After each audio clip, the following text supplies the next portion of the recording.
बतख और कौवा की दोस्ती की कहानी।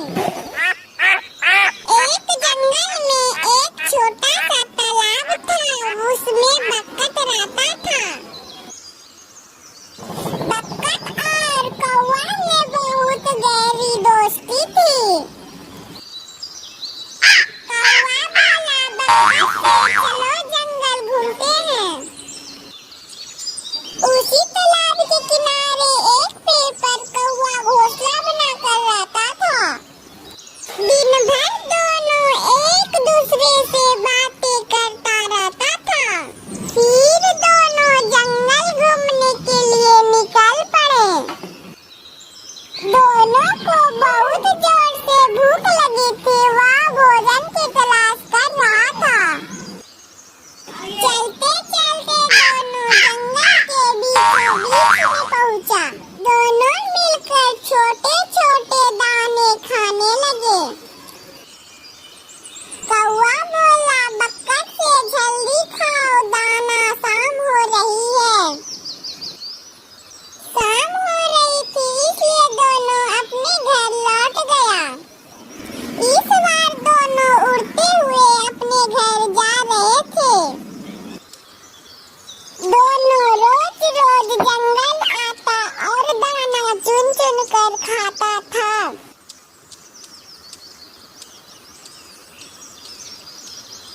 उड़ते उड़ते दोनों उस तालाब के पास जा पहुंचा।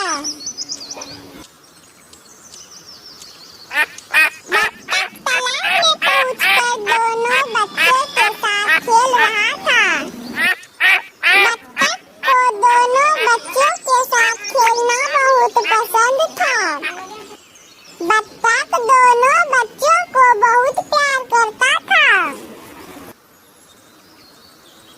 उसी समय जंगल में एक शिकारी आ रहा था।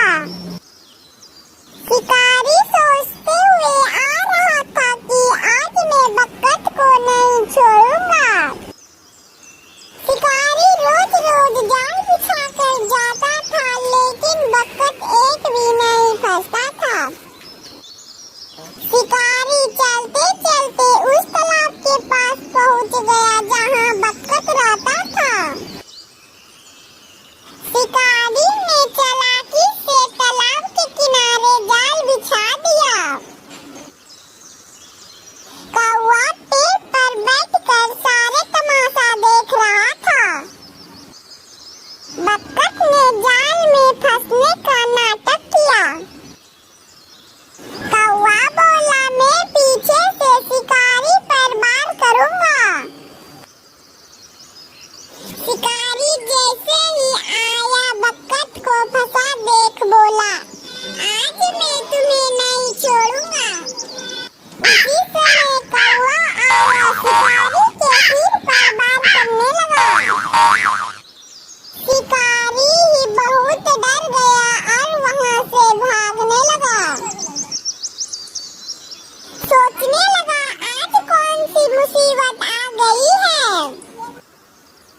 लगता है कौवा और बतख में गहरी दोस्ती है।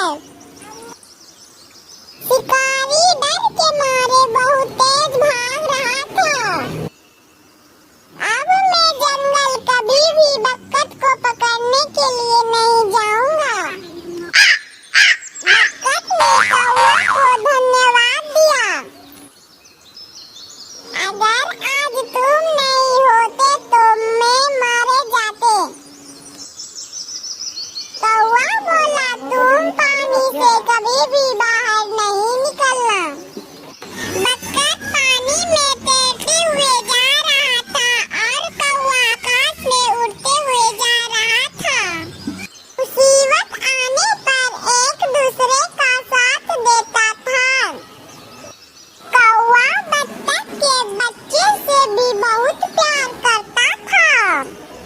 चलते चलते दोनों बतख के बच्चों के पास पहुंच गया। बतख अपने बच्चों के साथ खुशी खुशी रहने लगे और खाने लगे।